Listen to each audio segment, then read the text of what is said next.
no to the appeal. So it's actually Jawaharlal Nehru and the Indian leadership under him that deterred on Kashmir's accession. The law minister going on to point out to several of these blunders. The second Nehruvian blunder on Kashmir was declaring the eventual accession as provisional. Why did we need to do that? Why did India need to do that? Maharaja Hari Singh signed exactly the same instrument of accession as every other princely state. All other princely states were unambiguously integrated into the union except Kashmir. Why? Is the big question that the minister is asking.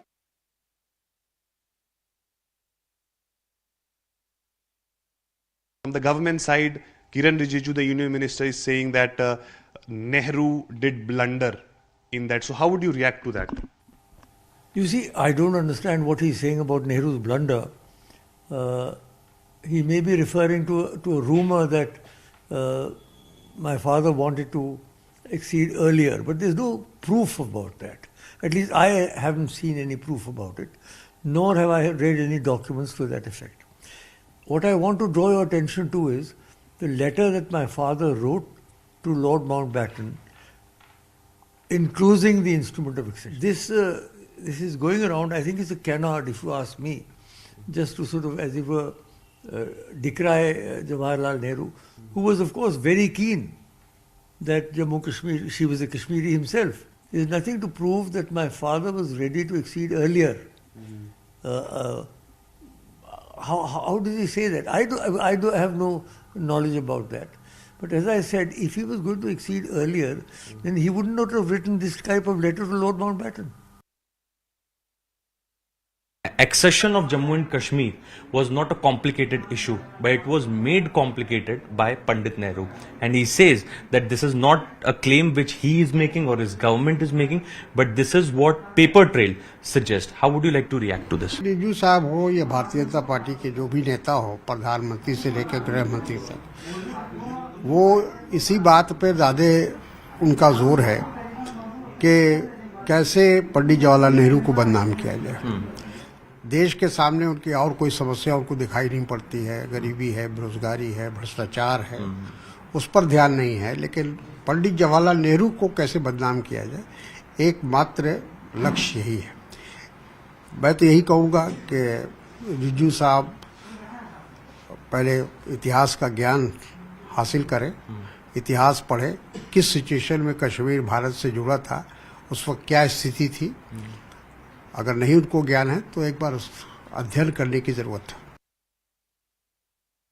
Meanwhile, there is also an op-ed that has been written by Kiren Rijiju where he points out the 7 blunders that has been done by Nehru during his time, and that is why the situation is like this. Instead of peddling fake history, ministers of Modi government should focus on restoring normalcy in Kashmir. I think Mr. Kiren Rijiju, unfortunately, is maybe one of the bright students of WhatsApp nursery, but we'll send him some history books. He should also consult some people who understand the history of Kashmir, and we can send him some names and numbers, and then come and have a debate with us. We challenge him.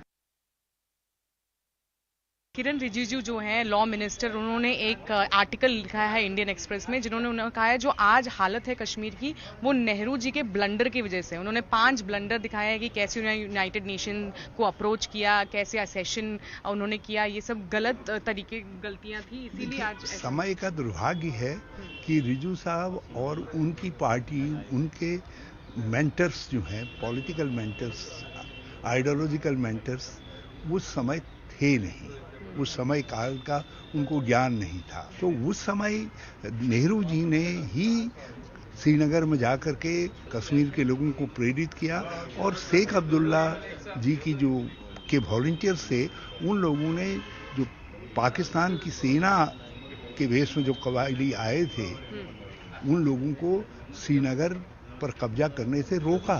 Pakistan की डर से हम अपने नेताओं को गाली देने लग जाएं, अपने देश के उन नायकों को गाली देने लग जाएं। Moving on now to Kerala, where it's another day and another face-off between the state government and the governor. A day after the governor wrote to the chief minister demanding action against the state's finance minister, the man at the centre of the storm, K.N. Balgopal, has spoken exclusively to CNN News 18. He said that the matter has already been taken up by Pinarayi Vijayan, the chief minister, who has firmly stood behind him. The governor has accused the state finance minister of undermining India's unity in a speech that he delivered on the 19th of October. Governor has shot off a letter to Kerala Chief Minister saying that you no longer have his pleasure and asked him to take appropriate action. And CM has also written to this. How do you react on this? So it is not a matter to be reacted again because Honorable CM has wrote a letter to replying Honorable Governor's letter. So it is a discussion between these two very important functionalities. So there is nothing to add upon that. So it is there. So in this speech of yours, do you think that everything is in the public sphere? The speech, video, everything is in the public sphere. So nothing more is needed to be. It is quite unprecedented. Do you think that this will? I am not commenting on any of these things. I am not going to comment on any of these things because already the letter it is already sent by the Honorable CM and it is with them. So that chapter is there. It is closed like that. So nothing to be added. Normally, as per this executive system, the administrative ministry is the concerned ministry. They will prepare whatever is the need of the day. Whichever ministry, whatever they need, they will prepare the bills. That is the normal procedure. We are only looking for the legality of the bills if anything is submitted by the concerned ministry. We have no authority to initiate any bills. Actually, it is an official communication in between the Chief Minister and the Governor of Kerala. We are not aware of that. That is only in between them. They are holding the constitutional position. Then we are not in a position to comment on that. The tensions between the governor and left government in Kerala has been mounting over the last 2 months. Governor seems to be getting in the habit of picking up every small thing, raising it in the public. Normally there is a certain methods by which dialogue takes place between government and the governor. Kerala government, I think, has been very circumspect, giving him all the respect due, and even on the provocation not answering back. But now all these niceties are given up because governor's acts have crossed all limits.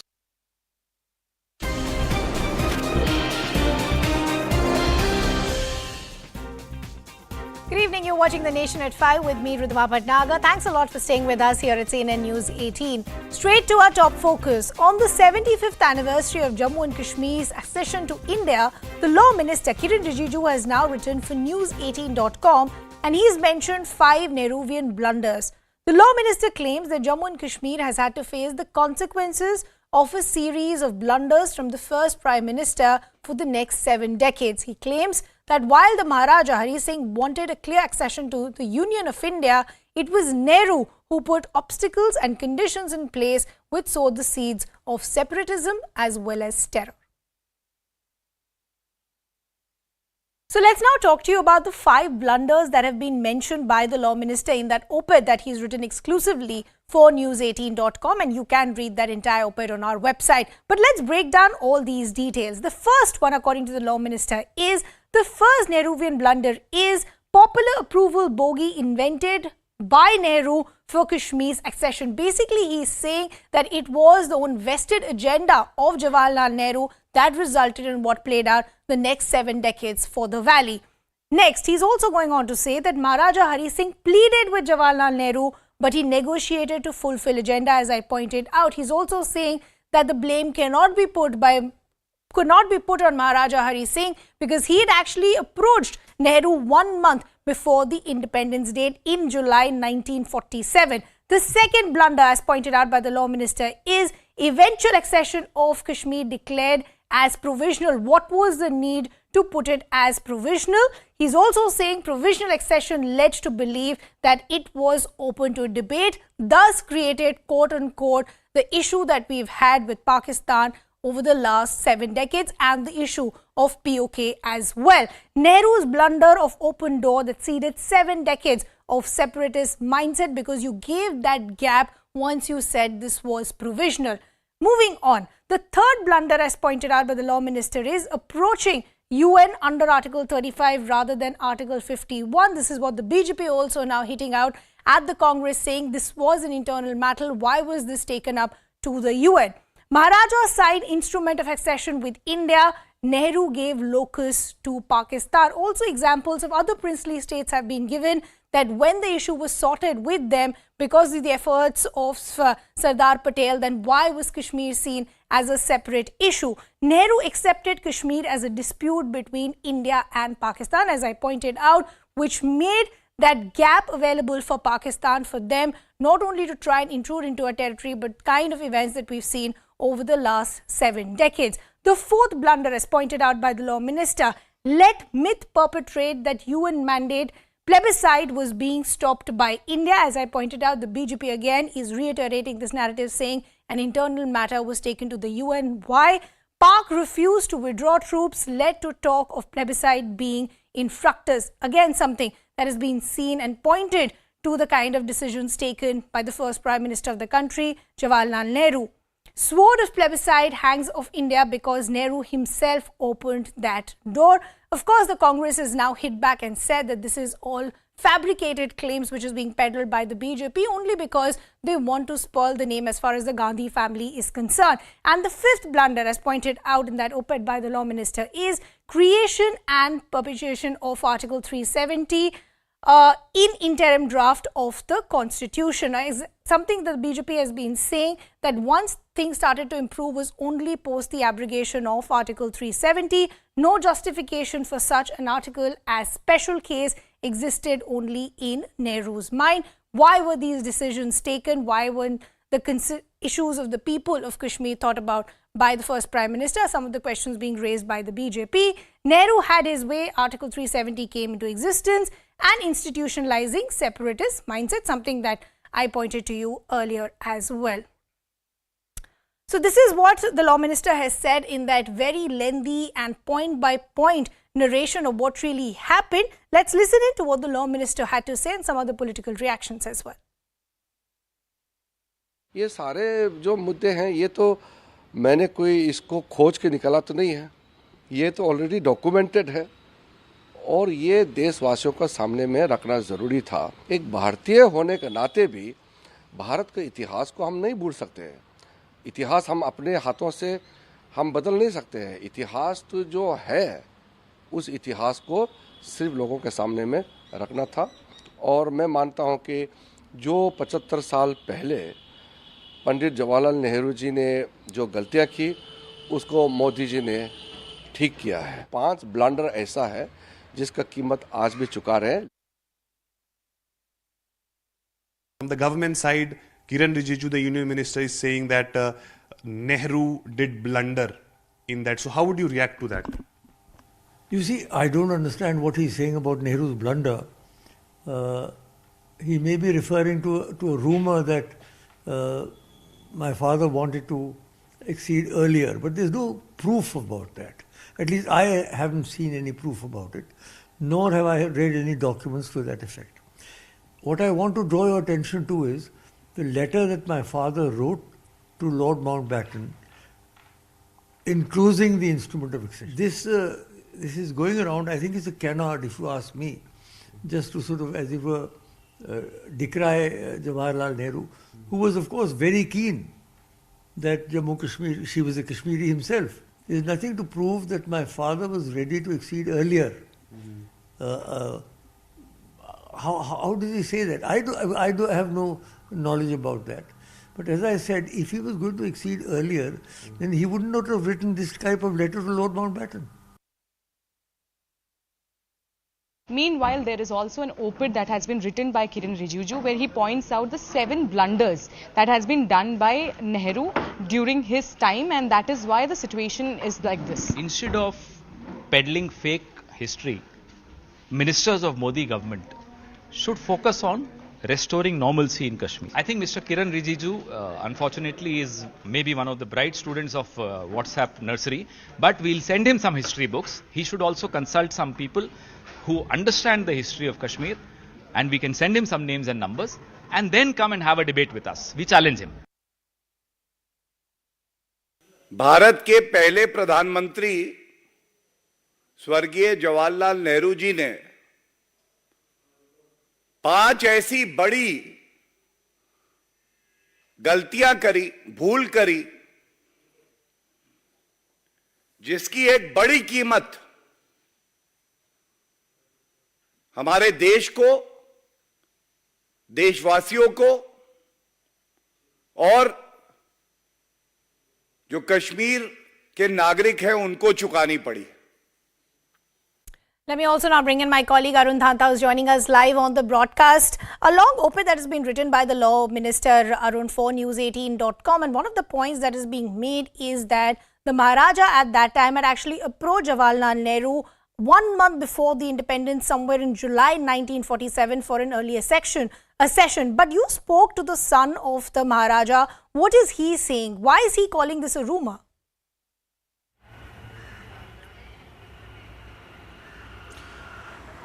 Well, see, when I asked him very specific question on this Kiren Rijiju's article, he said he must have written this by hearing the rumors around. But the fact here is that the letter which Raja Hari Singh, his father, has written to Lord Mountbatten, it talks about the confusion in which Raja Hari Singh was at that point in time. So Dr. Karan Singh said that he had written that letter in which he was saying that I was wonder whether to go with India or go with Pakistan or to stay independent. And he's saying that Kiren Rijiju is an intelligent man, but these things which he's saying is something which is not in my knowledge, which is not the fact.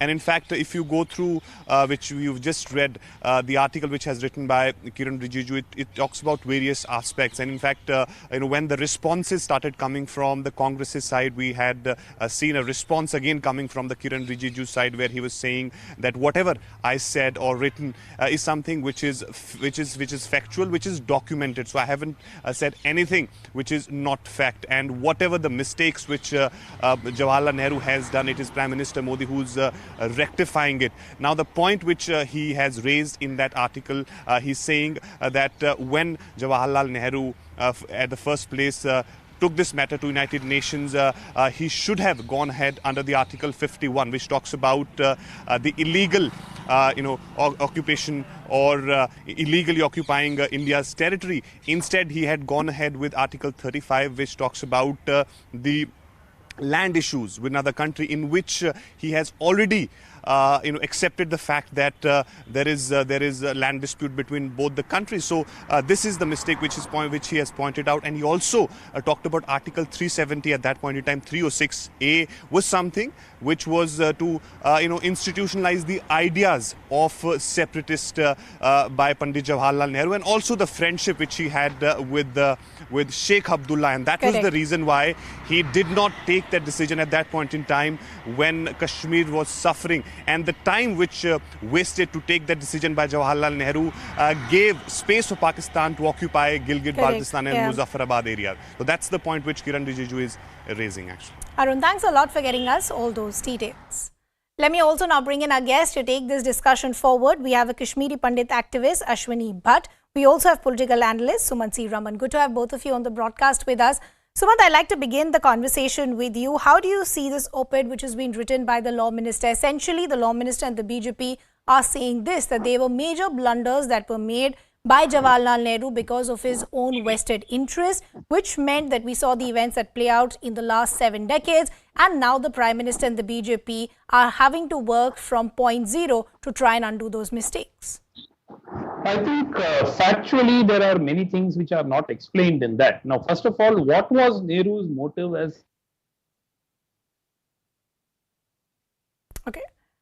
I think we seem to have lost that line with Sumant. We'll try and re-establish that connection. But Ashwini Bhatt, how do you see the kind of criticism that's coming in from the Congress party today? They're saying all these claims that are being made by the likes of Kiren Rijiju and the BJP are fabricated claims. They're very far from reality. Yeah, hi. Thanks for having me today. If we go sequentially to what Kiren Rijiju said, I guess he has been very clear and has even been even given references to the blunders or the 5 blunders that Nehru made. Now, in terms of accession, around 1947, there were more than 500 princely states which were acceded, which got acceded to India. There was problem with only 2, which was Hyderabad and Junagadh, but they were solved too. Why only did Nehru choose to settle the accession of just one princely state, which was Jammu and Kashmir, to India? And we are seeing the result. The only one that he chose is in a mess since then. Now, if I go sequentially, in his speech, Nehru, in his speech in Lok Sabha on July 24th, 1952, he himself has alluded to the interest that Maharaja Hari Singh had shown way back in July 1947 in terms of acceding to India. Now, how do we, I mean, it is available as a part of the records. Sure. So it's from the reference of Nehru that this fact gets sort of validated. Number one. Number two, taking the matter to UN was a blunder. Why would you take an internal matter to United Nations and make it international? Now, even if we see the resolution of the United Nations, there are 3. It's just not referendum. It is sequential. One, there was a ceasefire that had to be established, which did. Second, Ashwini, I'll just talk to you about the issue as far as the UN is concerned, and I'll also talk to you about the opportunity or the gap that was possibly given to Pakistan as far as this intrusion is concerned in just a bit. I actually want to just take opening comments from Sumant also, who I believe is now back with us. Sumant, I was asking you, do you agree that blunders were made for which we had to suffer for the last 7 decades, and now the BJP is undoing those wrongs? Okay, am I audible now? Yeah, we can hear you, Sumant. Can you hear me? Yeah. Okay. Well, let's look at this in perspective. Now, there is a situation where there were hundreds of princely states, but it was only in a very few princely states that the ruler and the people belong to different communities. Correct. Nehru's only fault was perhaps what Mr. Rijiju himself mentions in the article. He wanted popular approval for the accession. Now, to say that this is a huge mistake and popular approval of the people of a place is not necessary, I do not know what kind of logic that comes from. The second point that I want to make, and this is very important, is that at one point of time, Sardar Patel sends a message to Mountbatten to communicate to Liaquat Ali, saying that we are ready to, trade Kashmir for Hyderabad. And then Liaquat Ali sends a reply, apparently, saying that, look, Hyderabad is a large province. Why would we trade it for a place full of rocks, mountain rocks? So, look, let's be very clear. Hindsight, it is easy to be to always have 20/20 vision. These were decisions taken in the best interests of India by people who valued democracy, who valued the opinion of the people of that state. And if Jawaharlal Nehru was accused of something, it can only be accused of wanting democratic consent of the people of the state. No, but Sumant, here is the problem, and this is what the BJP is saying, that till now a narrative had been built where it was almost seen that the Maharaja had a wishy-washy narrative as far as the accession is concerned. But now the law minister is saying that the Maharaja actually pleaded to Nehru and had approached Nehru almost a month before the independence, and Nehru's response at that time was, what's the hurry? Look, let's again be very clear that the evidence for the Maharaja having written to Nehru and asked for that. In fact, his son was there a short while ago. And look, the evidence is dodgy. So I think that first of all, this serves no purpose except to continue this campaign of Nehru is responsible for all the problems of India, which is strictly not true. Some of these issues, yes, Nehru did make mistakes, especially in 1962. I don't think anybody is defending those. But to say that asking for approval of the people for the accession is a mistake, I do not know how Mr. Rijiju is stating that. And the other part is, clearly India's position on this plebiscite has been reiterated multiple times in the to the United Nations and to the international community. Look, it was clearly conditional on Pakistan withdrawing its forces from Pakistan occupied Kashmir, which has not happened. So the question of a plebiscite does not arise, and India has made that position very clear. I do not know where Mr. Rijiju gets that this weakened India's position significantly and so on. But you know, Sumant, it's not just being seen as a political action or a delay in political action at that time, but also the larger point that the BJP is trying to make is that at that point, because of this delay and vested interests of Nehru, this actually gave a gap to Pakistan, which resulted in the events that we saw in the last 7 decades.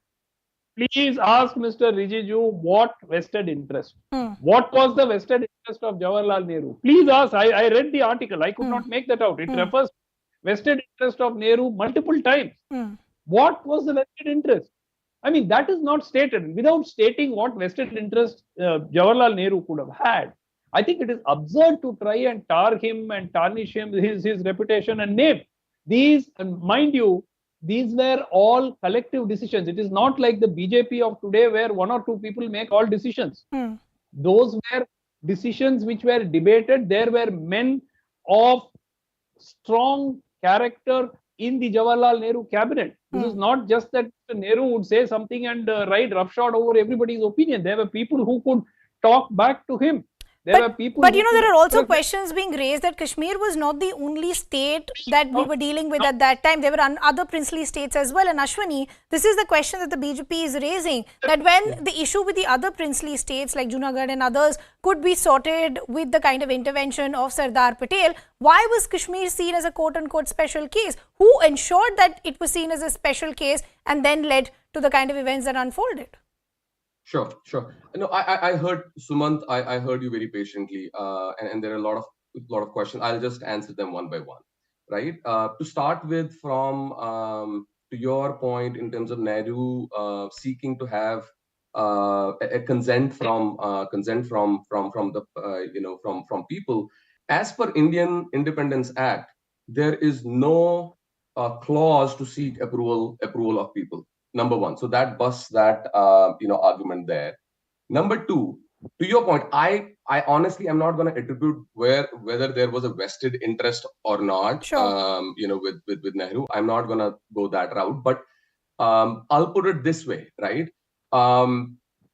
Why was just Jammu and Kashmir being handpicked by Jawaharlal Nehru, who was to kind of facilitate and implement the accession and not the other princely states?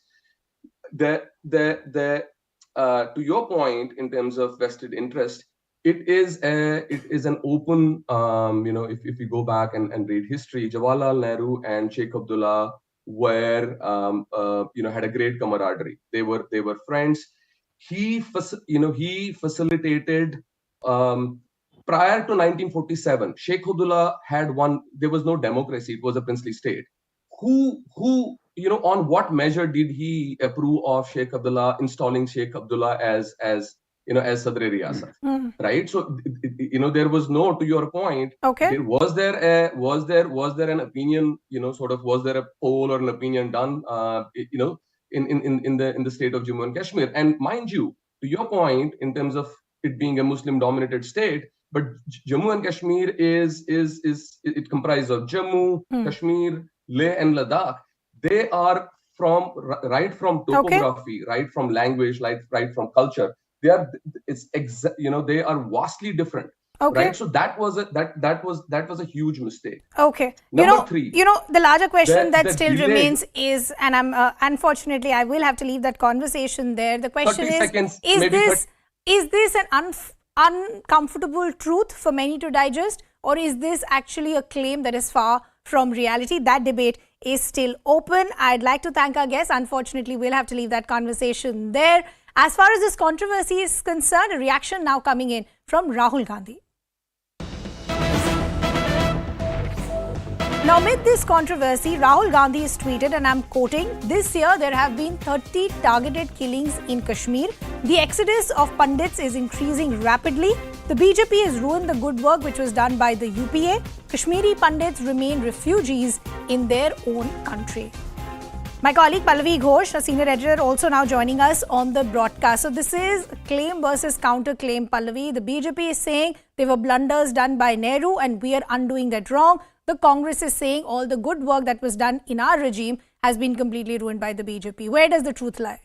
Well, I mean, it's very difficult for me to, as a reporter, to actually say where the truth lies. But I think I understand why Rahul Gandhi wants to jump into this discourse, simply because here the attacks are on someone from his family, from his dynasty, that is the Nehru Gandhi dynasty. And the Congress party has always maintained their point that unlike the BJP, the Gandhi family and the Congress party have got links with Kashmir, with the valley. And whatever has taken place in the valley is largely because of the efforts of the UPA, and of course much before that the efforts and the connect between the Nehru Gandhi family with the people of Jammu and Kashmir. And that was also one of the reasons why the Congress opposed the abrogation of Article 370. Well, Rahul Gandhi's latest tweet is a pot shot and a rejoinder not just to the law minister's article which came out, but also the fact that it is under the UPA where we saw semblance of peace. Over here, we are just seeing a pretense of peace, whereas targeted killings have begun. Even the Kashmiri Pandits are not safe, and even those who are non-local civilians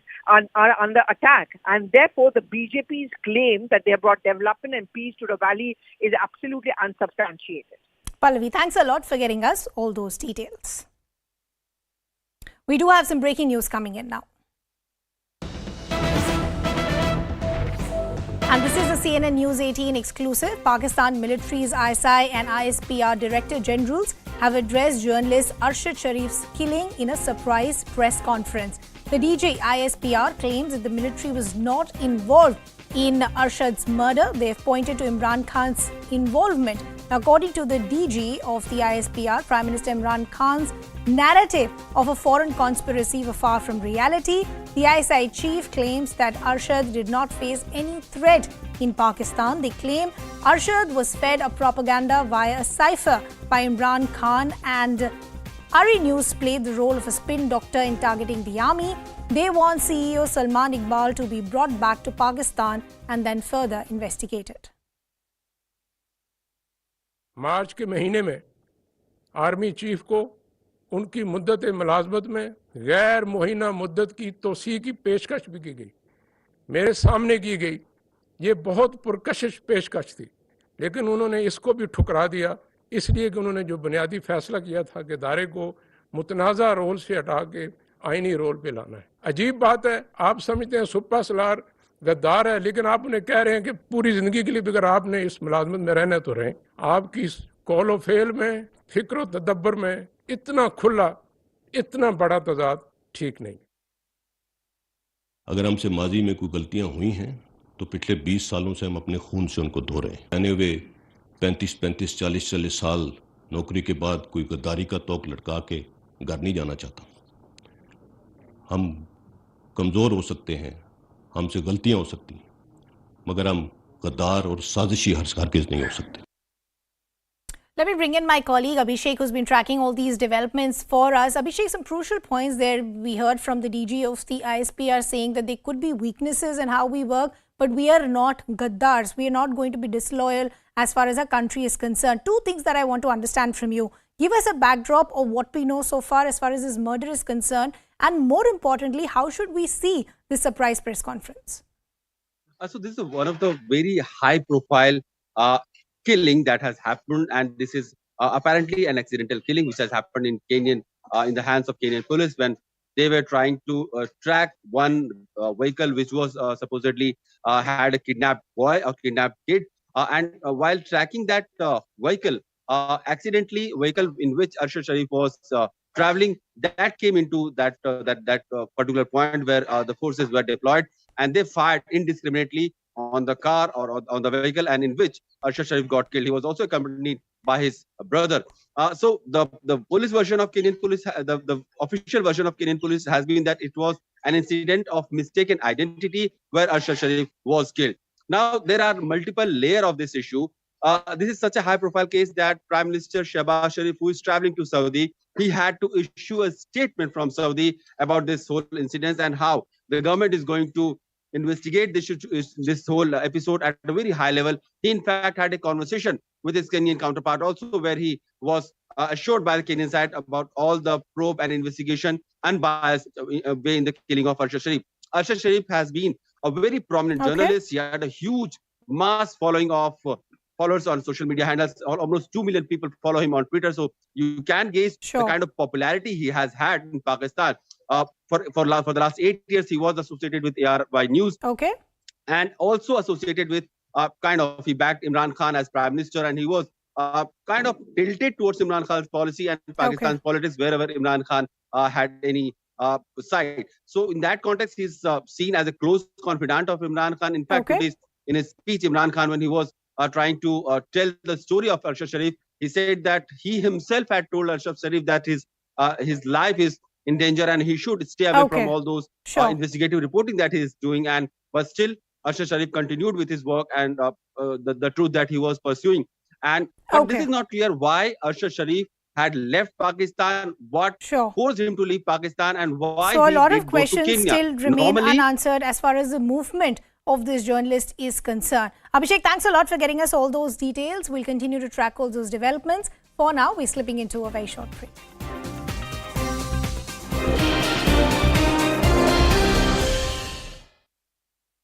He went to the best schools in England and the best universities in the world. It is about his education. As an old man once said, the greatest leveler that we have in this country is quality education. If you get a good education, that is a sure shot route to success. What has Mr. Owaisi's party done about education and for women? Who is the party who said, "Agar hijab nahi to kitab nahi"? Are they not becoming an impediment in the way of girls getting an education, Muslim girls getting an education? Nothing is more important than getting a good education. And if a hijab is an impediment in that, then the hijab should go, not education. Absolutely. And let me tell you about Rishi Sunak. He even has African blood. He's got an African grandmother from Tanganyika. So he is a Punjabi Khatri from Gujranwala. And as we know, the Khatris are of Greek origin and they traveled from Europe and came this side. He is truly a world citizen. He did not hide himself in hijabs. He got the best education in the world. He has done businesses all over the world. And yes, if Muslim girls will go out and travel Africa, India, Europe, reach every country in the world, and they will be educated, they will certainly become prime ministers, not just of India, but of any country in the world that they choose to become. So the world is our oyster, and that is exactly what Islam and the Quran tells us. To travel, to do business, to be educated. The word hijab is not mentioned in the Quran. The Quran does not tell the women to cover themselves up. So I don't know why Mr. Owaisi keeps dreaming of Muslim women in hijabs. Now, women are covering themselves to escape the male gaze, and Mr. Owaisi is seeing them in his dreams. I think he should stop dreaming about women in hijabs, and he should stop staring at women in hijab, and he should stop bothering about women and leave women alone. He needs to be just stop being obsessed with us women. Leave us alone. We know what to do with our lives, and we know how to become prime ministers. We know how to become presidents. We know how to become Chief Justice of the Indian Supreme Court. We know how to join the Hague. We know how to go to the United Nations. We really don't need him to comment on us. He is a nobody, and he should understand that. Ratan Shada, let me start with you first. There are 1.5 million people of Indian descent, persons of Indian origin in the UK. It's the largest ethnic minority in that country. And one among them, a British Asian of the third generation, Rishi Sunak, has become the Prime Minister of that country. Shouldn't Indians and people of Indian heritage all over the world celebrate that? Instead, you have Mr. Chidambaram and now Mr. Owaisi saying, you know, when will our country get a woman wearing a hijab as Prime Minister? Are they trying to poke holes in the Sunak story, or are they trying to poke holes in what's happening in the country right now?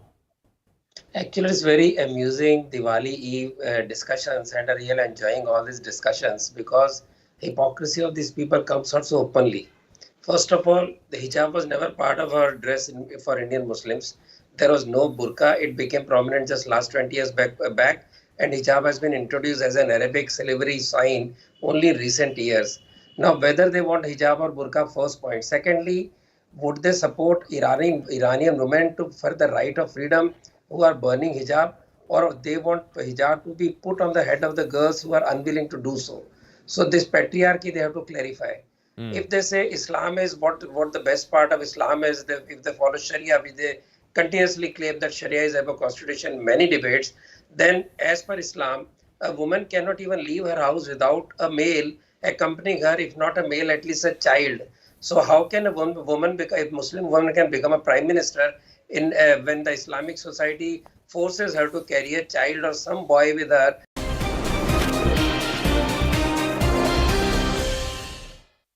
Welcome back. Thanks a lot for staying with us. In a move that is being seen as historic, the Board of Control for Cricket in India today made a big announcement, stating that the match fee for both men and women contracted cricketers will now be the same. The BCCI Secretary Jay Shah has confirmed that the contracted senior women's cricketers will earn the same match fee as their male counterparts. Indian women will now get 15 lakhs for tests, 6 lakhs for the ODIs and 3 lakhs for T20s. The decision comes just days after it was decided in the BCCI AGM the first season of women's IPL will be played in 2023. My colleague Marish Shakil spoke to former captain of the Indian women cricket team, Mithali Raj, on this historic move. Let's listen in.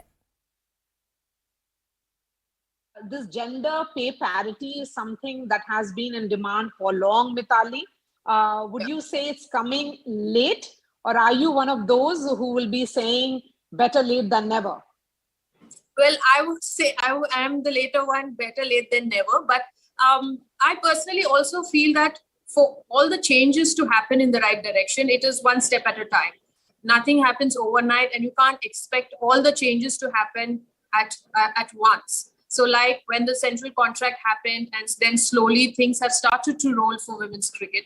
And today we get to see equal match fees for the girls. And slowly there will be many more decisions like that coming in the future. But women's cricket has its own journey as a sport it had, And if we want women's cricket to be currently where men's cricket stands, this is a huge impetus in the right direction, I would say. It has started, of course, with that announcement, Mithali. It says that match fee for both men and women cricketers will be the same, which is 15 lakh rupees for test and 6 lakhs for ODI. But there are several other categories as well. Would you be raising questions as to what happens to that? Because BCCI has 4 categories for men, which includes an A+ category where men get 7 crore, and there's no A+ category at all in women cricket. See, I think first I would like to enjoy this huge big decision and see, what sort of a impact it is going to have overall, just not limiting to the team or to the current national players or national side, but in terms of the expanding the pool of players, how young girls take up the sport, or what sort of a ratio of girls will be keen to get into the sport, because the sport slowly is turning into a complete professional career for girls who are very passionate to take up cricket as a profession, and how it will change the landscape of women's cricket in terms of market and viewership. Of course, there's huge viewership in the past few years. The sport has its own fan base. Women's cricket has its own fan base. Players are managed by there are many sports management agencies. They are household names. They endorse brands. So I think everything slowly is falling into place. So I will not look into what else has to happen. But yes, there's one thing that I thoroughly wish, that the Indian team should go on to win an ICC tournament. That would be a huge thing, along with all these developments. Let me also now bring in senior sports journalist Vimal Kumar, who in fact is joining us from Sydney. Vimal, always a pleasure speaking to you. How do you see this historic move? It had been a long-standing demand from players and athletes that if we do exactly the same, why aren't we paid at the same level? Do you then think that this will now set an example for other sports to follow as well? I think, first of all, see, this is a historic move, no doubt about it. over the last few years, there have been a great demand of women's sports, especially women's cricket, and the way our cricketers have performed. They reached the World Cup final twice in the last couple of years, if you look at it in ODI and T20 as well. So, and there is a greater interest in women's cricket, and we are now that next year there will be IPL. But I think this move by BCCI Secretary Jay Shah will, establish him. Already he has done a lot of wonderful things for BCCI, selling IPL rights and all that. But this thing will show that his vision for Indian cricket. I think that will. This was one demand everyone was expecting.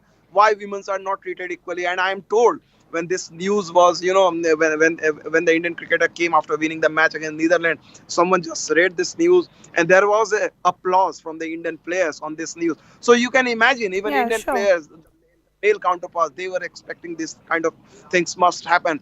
What it will do, I think what it will do, this move, it will encourage a lot of parents and a lot of players to come, because now that's exactly what I wanted to understand for the longest time, because a lot of these players, possibly some of them come from smaller towns and villages. It's not easy for them to make it big, and everybody would like to have some sort of financial stability and security as they catch, as they build and work towards catching their dreams as well. Taking on from what you were saying, do you then think this will be a big push from parents also having that confidence, and more importantly, you will now have a lot more money coming in as far as women's cricket is concerned from advertisers and others as well? Definitely, and I must tell you, over the last few months, I have visited several academies where now women's cricketers are coming. And what I have noticed so far, the percentage of girls which are coming, almost 80% girls are coming from less privileged background. It was case earlier when you don't have any option, people come from those background. But you can definitely see that, and especially the middle class, the urban Indians, they will be opting, because they were not, especially they were going for the boys were going for cricket as career, because there is a glamour, money and everything. Now you can see the same thing. The numbers will increase, and why not? India is a powerhouse in men's cricket, despite not winning the ICC Global Trophy for so many years. Overall, if you look at the Indian cricket is a huge thing. The only thing where they are lagging from the likes of New Zealand and Australia, women's cricket, they are not competing at their level, whether it's in terms of the players' availability, resources, or fitness, or anything, and a lot more things. So I think the BCCI has realized, to become a world force, truly world force, they need to have a good team, both as in the men's section as well as the women's section. Women, I also want to understand, we've spoken about what this move will mean for the sport at large, for advertisers, tournaments, so on and so forth. But what will this move mean for the players themselves? How much impact will it have on them? Because till now, as I said, there was always this grievance that if we're putting in the same amount of hard work, why is there such a big gap between us and our male counterparts? With that gap now being bridged, how much impact will it have as far as the player's mindset is concerned? I think if you see the remarkable turnaround, I remember the story of Diana Adolji. She approached N. Srinivasan, former BCCI president, regarding women's cricket, that it should come under BCCI umbrella. It is not more than a decade-old story. And Srinivasan refused to meet her, and he told specifically, and these are not my quotes, Diana Adolji's quote, who was part of a committee of administration 2 years back. He said, I don't want women's cricket to be part of men's cricket in BCCI. That was the day, and today we have the day. So in 10 years, we need to give credit to a lot of people. Diana Adolji herself, she has been a legend of women's sports, and when she came to the committee of administration as one of the members, she also pushed a lot of things. A lot of people may not appreciate her way of working. There were issues, but credit must be given to her. Absolutely. Credit where it's due, and we're really hoping that this will also pave the way for other sports as well. Vimal, always a pleasure speaking to you. We're wrapping that conversation there, slipping into a very short break, coming back with lots more.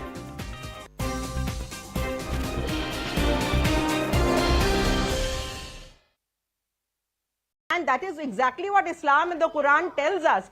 To travel, to do business, to be educated. The word hijab is not mentioned in the Quran. The Quran does not tell the women to cover themselves up. So I don't know why Mr. Owaisi keeps dreaming of Muslim women in hijabs. Now, women are covering themselves to escape the male gaze, and Mr. Owaisi is seeing them in his dreams. I think he should stop dreaming about women in hijabs, and he should stop staring at women in hijab, and he should stop bothering about women and leave women alone. He needs to be just stop being obsessed with us women. Leave us alone. We know what to do with our lives, and we know how to become prime ministers. We know how to become presidents. We know how to become Chief Justice of the Indian Supreme Court. We know how to join the Hague. We know how to go to the United Nations. We really don't need him to comment on us. He is a nobody, and he should understand that. Ratan Shada, let me start with you first. There are 1.5 million people of Indian descent, persons of Indian origin in the UK. It's the largest ethnic minority in that country, and one among them, a British Asian of the third generation, Rishi Sunak, has become the Prime Minister of that country. Shouldn't Indians and people of Indian heritage all over the world celebrate that? Instead, you have Mr. Chidambaram and now Mr. Owaisi saying, when will our country get a woman wearing a hijab as Prime Minister? Are they trying to poke holes in the Sunak story, or are they trying to poke holes in what's happening in the country right now? Actually, it's very amusing Diwali Eve discussions, and I really enjoying all these discussions because hypocrisy of these people comes out so openly. First of all, the hijab was never part of our dress for Indian Muslims. There was no burqa. It became prominent just last 20 years back, and hijab has been introduced as an Arabic slavery sign only in recent years. Now, whether they want hijab or burqa, first point. Secondly, would they support Iranian women for the right of freedom who are burning hijab, or they want hijab to be put on the head of the girls who are unwilling to do so? So this patriarchy they have to clarify. If they say Islam is what the best part of Islam is, if they follow Sharia, which they continuously claim that Sharia is above constitution, many debates, then as per Islam, a woman cannot even leave her house without a male accompanying her, if not a male, at least a child. So how can a Muslim woman can become a prime minister when the Islamic society forces her to carry a child or some boy with her going anywhere? And the next, if you say Islamic nation next door to us, in Pakistan there was Benazir Bhutto, she lost her life. She was not a hijab wearing politician. In Bangladesh we had two ladies who became head of the state, prime ministers. They are all without hijab. Show me one country, Islamic or any other, it is especially Islamic, where you have women becoming head of the state. So this, either you support Sharia and Islam, or you say we are a secular country. If you are a secular country, then don't oppose triple talaq. Then if you are secular, then what did you do for 60 years? 50 years prior to 1996, 10 years from 2004 to 2014, secular governments all through, why they could not get a Muslim prime minister elected? No, and why in Punjab we cannot have a chief minister who is a Hindu, or in Jammu Kashmir where minority can be chief minister? So this hypocrisy of the entire gang is so funny. And Sunak did not become prime minister because he was a Hindu. He became a prime minister because he worked hard, he worked through the party, he rose to the top, and we must compliment him for that. Yeah, no, I absolutely agree with you. I think you've hit the nail on the head, and this is where this debate gets completely sort of fictitious, because Sumansi Raman, Mr. Rishi Sunak got chosen not because he's a Hindu or because of his Indian heritage. He got chosen for two things. Number one, to fix the British economy, and he has a proven record of that as Chancellor of the Exchequer before, and then of course his background in private investment banking, so on and so forth. So he's capable.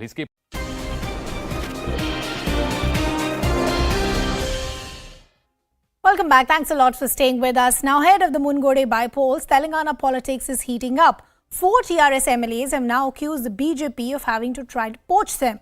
In what seemed to be high political drama, the 4 MLAs were found in a farmhouse in Aziz Nagar, where they were allegedly offered bribe by people allegedly having links to the BJP.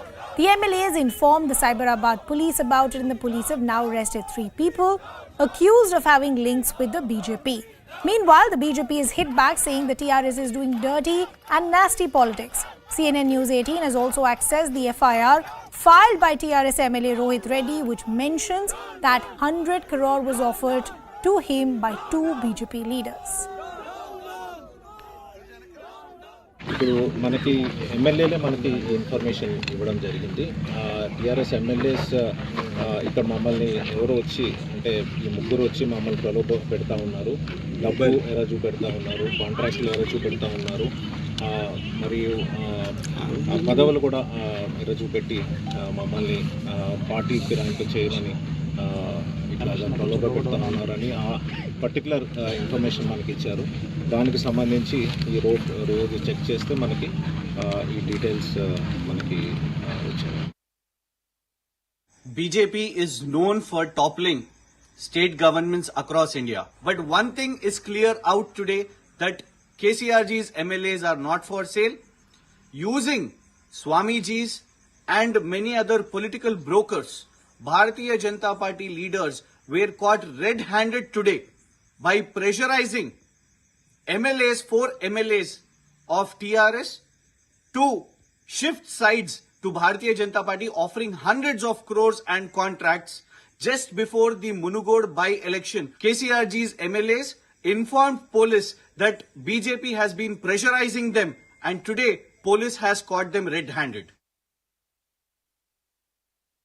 Nandkumar मेरा assembly constituency में रहता था, छोटा restaurant खोलता था. जब वो restaurant को मैं उद्घाटन कर, हजारों रेस्टोरेंट पे जाता हूँ उद्घाटन करने के लिए. बिल्कुल बेबुनियादी है, जानबूझकर मुनगोड़ में हारने वाले है, आने वाले चुनाव में टीआरएस जाने वाले है.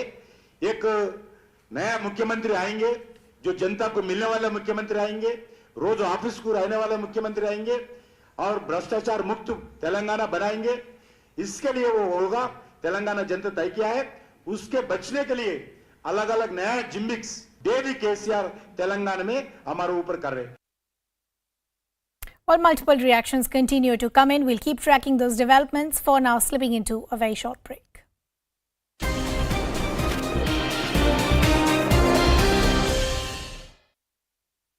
Just give me 10 seconds. Mohammad Farhan is the spokesperson of the MIM party. Mohammad Farhan साहब, जो आपके राष्ट्रीय अध्यक्ष श्री असदुद्दीन ओवैसी ने बोला वो अच्छी बात है, किसी को कोई ऐतराज नहीं है. All right, we've lost him. Let's go to Amber Zaidi. Amber, no one has a problem with what Mr. Owaisi said. The problem is his own double standards when it comes to his own party. Everyone, has no problem with a hijab-wearing woman becoming a prime minister as long as he or she is capable, as long as he or she gets elected to public office in this country. But in Mr. Owaisi's party, despite his noble ideals and noble aspirations, the national president is a man. The different state presidents that they have in 5 or 6 states, they're all men. All MLAs that they have across 5 or 6 states where MIM has MLAs, they are all men. Almost all of the spokespersons are men. So where is a woman, hijab wearing or otherwise, in Mr. Owaisi's party in any position of leadership? Absolutely right, Chika, because as they say, charity begins at home, and whatever Owaisi ji is preaching, he doesn't practice that. So he needs to practice whatever he is preaching to the entire nation. We need to, in our country, if we talk about the Muslim women especially, their literacy rate is so low. He doesn't care about the literacy rate of women. He doesn't care about the healthcare of Muslim women. He doesn't give that equal rights that Muslim women has, the Islam or Sharia has given, even the constitution for that matter. But they never talk about the equal right or basic human right the Muslim women should get. But he is just preaching what is he should also I just want to ask one question to Owaisi ji. He should at least give up on his MP seat from Hyderabad and nominate at least a woman from his party, and he should give a chance to become a prime minister from a woman from his party at least, and then he can come out and yell out to the people what he is trying to set up a narrative that in India Muslims are being targeted just because of their religious identities, for hijab, for topi, for beef, or for all these things, which is absolutely not right. He needs to do politics on the real issue, the work on ground. Okay, Amina Sherwani, I'm taking ahead what the point that Amber Zaidi was making. That again, I have no quibble with Mr. Owaisi wanting to see in his lifetime a burqa clad or a hijab clad woman becoming the Prime Minister of this country. Surely, if that person is capable, if that person has electoral majority, the support of the majority of the people of this country, absolutely, that person should go on to become Prime Minister. But in Mr. Owaisi's case, not just this leadership issue in his party, but more importantly, how do you get there? We're talking about Rishi Sunak. It's his capability. He went to the best schools in England and the best universities in the world. It is about his education. As an old man once said, the greatest leveler that we have in this country is quality education. If you get a good education, that is a sure shot route to success. What has Mr. Owaisi's party done about education and for women? Who is the party who said, agar hijab nahi to kitab nahi? Are they not becoming an impediment in the way of girls getting an education, Muslim girls getting an education? Nothing is more important than getting a good education. And if a hijab is an impediment in that, then the hijab should go, not education. Absolutely.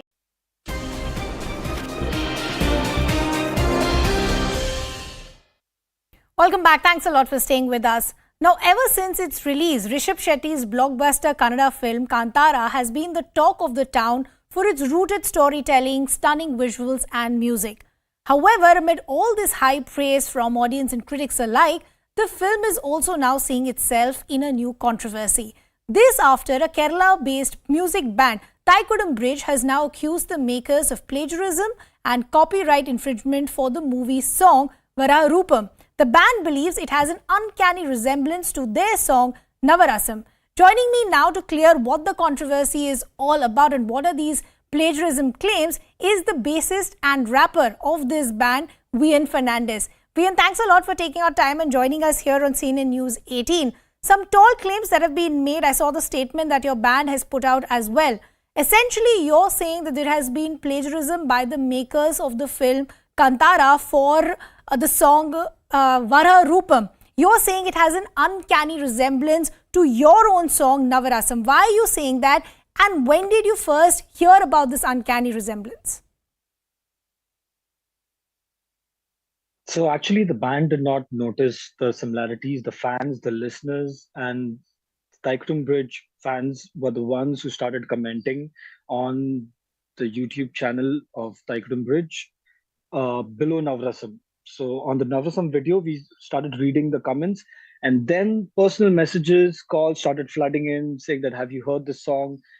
And that's when we got to know that there is a track that's sounding as same as Navarasam. So we looked into it and we heard it.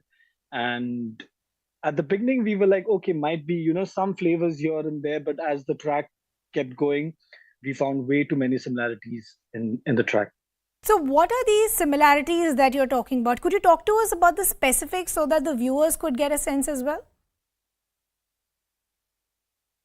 So basically, right how Navarasam starts, the same way even Varaha Roopam starts, and here a violin is used, similar to that tone, another instrument is used. After that, okay, fine, it can be a coincidence at times that, okay, it's happened in this manner and two songs, the beginning of two songs sounds similar. But after that, the second progression that goes, even the chord goes in the same direction. The feel goes in the same direction. And then the arrangement, the entire orchestration of the entire song is the same. The chanda comes in, the march beat comes in, which is the high point of Navarasam. That comes in, the guitars come in. So the entire flavor, the entire concept has just been lifted and used. We put a lot of hard work into it to come up with a unique concept, to come up with that kind of a strong song in the album. And we were not informed about anything regarding Kantara movie, or there's a track that's going to be similar, or even the word inspired that has been used right now in terms of the similarity. So we were not aware about anything. We were not contacted by anyone from the team of Kantara. We just got to know through the fans, through the listeners. As you said, many are saying, why don't you just see this as an inspiration? Why do you feel that line of inspiration has been breached into plagiarism? Because as musicians, we all do get inspired. The inspiration is all around us. So it's a very good thing to be inspired. So as musicians, we know what it feels like to be inspired and to create something. Sure. So if I'm inspired by a particular track, I would not want to sound as same as that track. I would take inspiration from the track and draw something around it, not exactly the way it is. So that is what has happened over here. Like, you're saying inspired, you're saying that it's the same ragam and all of those things, but then as a musician, you can just clearly identify. Forget, you don't have to be a musician. If you ask a normal person who is not educated musically, who does not have music theory knowledge or any of those things, even that person will say, okay, this sounds exactly like this. Okay, the march beat also has come in, the entire rhythm section is the same, the entire feel, the dynamics, everything is the same. So what I'm understanding is you put out a detailed statement on all your social media platforms. Post that, has there been any communication from the side, either from the filmmaker or others involved with the film? Yes, there has been communication between the management and the team of Kantara, and they are in talking terms. So on the first day that we put our post out, they did get in touch and they did have some discussions with our management. Post that, there has been no response from their end. So we're looking forward to that. And hopefully there is a conclusion to all of this. So you're saying there has been no communication post that initial one. At this stage, are you seeking legal action then?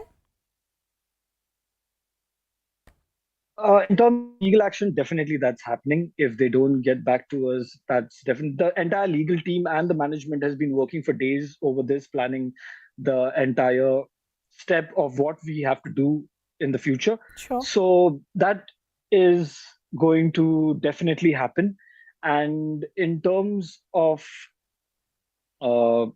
it's only going to be a different take if the team of Kantara has to get in touch with the management and has a different conclusion over it. Then there'll be a different story to it. So then I want to understand at this stage, because the movie is already out, what are you expecting from the filmmaker or those involved with the movie? Initially, what was there, that it was the credits. Sure. But now that the movie is already out, so definitely credits is not going to happen. So whatever has to be the decision between the management and the Kantara team has to be on whatever grounds. But I think the legal team is the best, are the right ones to take a decision on this. What has to be the call, what has to be done, and they can decide. But as the band, as Thaikkudam Bridge, we wanted to actually put it out there in social media to make sure that there is no confusion in terms of, a lot of people thought that we are associated with the team Kantara. Bien, lastly, before I let you go, there are some on social media also saying maybe you're just trying to cash in on the popularity of the film. How do you respond to that criticism? I mean, we don't know who are these people commenting on social media saying that we need exposure. We are using Kantara to be famous.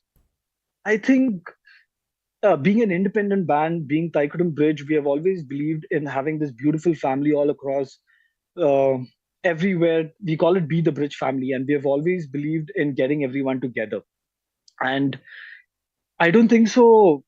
After 9 years, after more than 700 shows, after touring 22 countries, I don't think so we are looking for something like that. We have shows lined up the entire month, and we have been super busy. We have released an amazing album, Nama, and I don't think so that is something that we are looking out for. This is not the first time that the tracks have been used for many series, and they have got in touch, they have taken permission, they have used it. So that's the way that you go about it, not use the word inspired and just take the entire recipe and just add a little bit of salt to it and say, okay, this is mine. That's not how it works. Okay, when we leave the conversation there, hoping there is some closure to this controversy. With that, it's a wrap from my side. The news continues here on CNN News 18.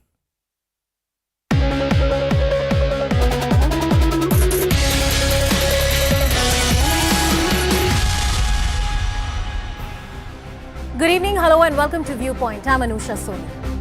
The political storm is brewing in Telangana after 3 people were arrested by the police for allegedly trying to poach 4 MLAs of the ruling TRS. Now the ruling party in the state has alleged that its Union Minister G. Kishan Reddy's aide, who is one of the accused, which was caught